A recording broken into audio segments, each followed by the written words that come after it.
دوستو، جب موسیٰ علیہ السلام کو اللہ رب العزت نے تورات عطا فرمائی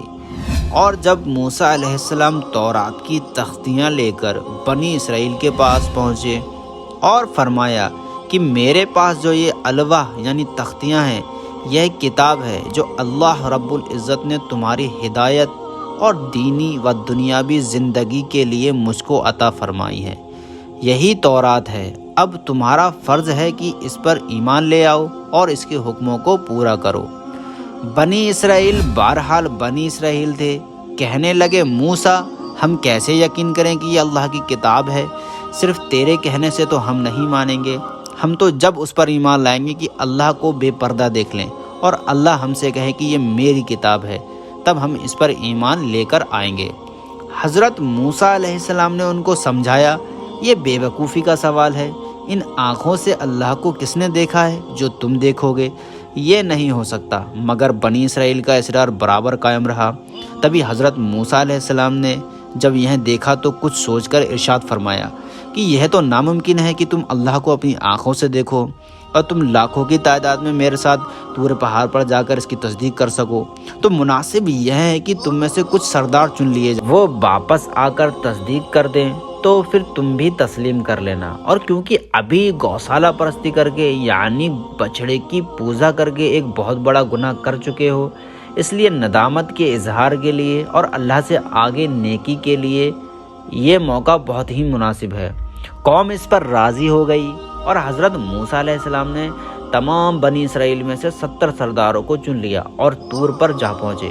طور پر ایک سفید بادل کی طرح نور نے حضرت موسیٰ علیہ السلام کو گھیر لیا اور اللہ سے ہم کلامی شروع ہو گئی۔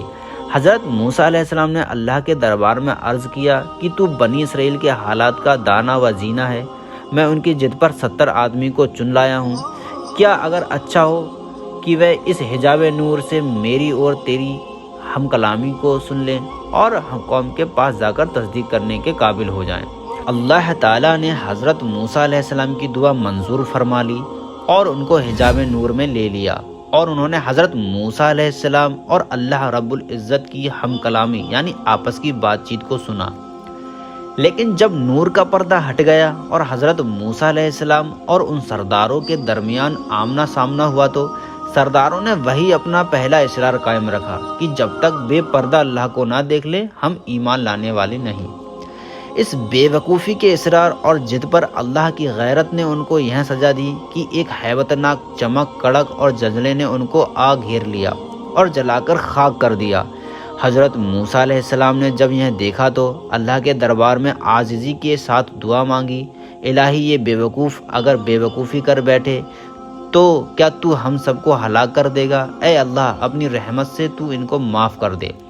اللہ تعالیٰ نے حضرت موسیٰ علیہ السلام کی دعا کو سنا اور ان سب کو دوبارہ زندگی بخشی، اور پھر جب وہ زندگی کا لباس پہن رہے تھے تو ایک دوسرے کی تازہ زندگی کو دیکھ رہے تھے، اپنی آنکھوں سے دیکھ رہے تھے۔ بہرحال جب یہ 70 سردار دوبارہ زندگی پا کر قوم کی طرف واپس ہوئے تو انہوں نے قوم سے تمام قصہ کہہ سنایا اور بتایا کہ موسیٰ علیہ السلام جو کچھ کہتے ہیں وہ حق ہے اور بے شک وہ اللہ کے بھیجے ہوئے ہیں۔ اب سلیم فطرت کا تقاضا تو یہ تھا کہ یہ سب اللہ تعالیٰ کا شکر بجا لاتے اور اس کے زیادہ سے زیادہ فضل و کرم کو دیکھتے، فرما برداری اور عبودیت کے ساتھ اس کے سامنے سر جھکا دیتے۔ مگر ہوا یہ کہ انہوں نے اپنی ٹیڑھ اور ضد کو باقی رکھا اور اپنے نمائندوں کی تصدیق کے باوجود تورات کے قبول کرنے میں ٹھکرانے اور قبول نہ کرنے کا رویہ اپنا لیا اور حضرت موسیٰ علیہ السلام کے ارشاد پر کان نہ دھرا، یعنی ان کی کوئی بات نہ سنی۔ جب حضرت موسیٰ علیہ السلام نے یہ دیکھا تو خدا کے دربار میں رجوع کرتے ہوئے قوم کی بے حاربی کی شکایت کی، یعنی انجان بننے کی، نافرمانی کی شکایت کی۔ اللہ کے دربار سے حکم ہوا کہ ان نافرمانوں کے لیے میں تجھ کو ایک حجت یعنی معجزہ اور عطا کرتا ہوں، اور وہ یہ ہے کہ جس پہاڑ طور پر تو مجھ سے ہم کلام ہوا اور جس پر تیری قوم کے چنے ہوئے سرداروں نے حق کا مشاہدہ کیا، اسی پہاڑ کو حکم دیتا ہوں کہ وہ اپنی جگہ سے حرکت کرے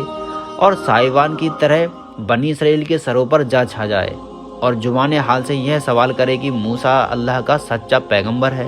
اور تورات بے شک اللہ کی سچی کتاب ہے۔ اگر یہ دونوں حق و صداقت کا مظہر نہ ہوتے تو یہ شاندار نشان تم نہ دیکھتے، جس کا ظاہر ہونا اللہ کی قدرت کے سوا اور کسی طرح بھی ناممکن ہے۔ لیکن جب اللہ کا فیصلہ ہوا، طور ان کے سروں پر سائبان کی طرح نظر آنے لگا اور جوان حال سے کہنے لگا کہ اے بنی اسرائیل، اگر تم میں عقل ہو اور ہوش باقی ہو اور حق و باطل کی پہچان موجود ہو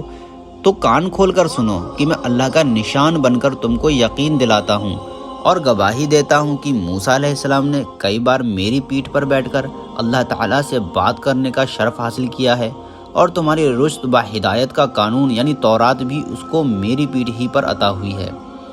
اور غفلت و سرکشی میں مست لوگوں، میری یہ حیبت یعنی رعب و دبدبہ جو تمہارے لیے حیران کرنے والی بن رہی ہے، اس بات کی گواہی ہے کہ جب انسان کے سینے میں دل کی نرمی سختی سے بدل جاتی ہے تو پھر وہ پتھر کا ٹکڑا بلکہ اس سے بھی زیادہ سخت بن جاتا ہے، اور ہدایت اس میں کسی اور سے داخل نہیں ہو پاتی۔ دیکھو، میں پتھر کے ٹکڑوں کا مجموعہ پہاڑ ہوں، لیکن اللہ کے حکم کے سامنے کس طرح بندگی ظاہر کر رہا ہوں۔ اگر تم ہو کہ میں اور خودی کے گھمنڈ میں کسی حالت میں بھی نہیں کو ہاں سے بدل دینے کو تیار نہیں، سچ ہے پھر تمہارے دل سخت ہو گئے ہیں اور پتھر سے بھی زیادہ سخت ہو گئے ہیں۔ بنی اسرائیل نے جب یہ نشان دیکھا تو اب اسے وقتی خوف یا دہشت کا پھل سمجھیے یا کھلی آنکھوں اللہ کے شاندار نشان کے مشاہدے کا نتیجہ، یقین کیجیے کہ بنی اسرائیل تورات کی طرف متوجہ ہوئے اور حضرت موسیٰ علیہ السلام کے سامنے اس کے احکام کی تعمیل کا اقرار کیا۔ تب اللہ کا فرمان ہوا کہ اے بنی اسرائیل، ہم نے جو تجھے دیا ہے اس کو مضبوطی کے ساتھ تھام لو، اور جو احکام اس تورات میں درج ہیں ان کی تعمیل کرو تاکہ تم پرہیزگار اور متقی بن سکو۔ مگر افسوس کہ بنی اسرائیل کا یہ عہد میثاق ہنگامی ثابت ہوا اور زیادہ دنوں تک وہ اس پر قائم نہ رہ سکے،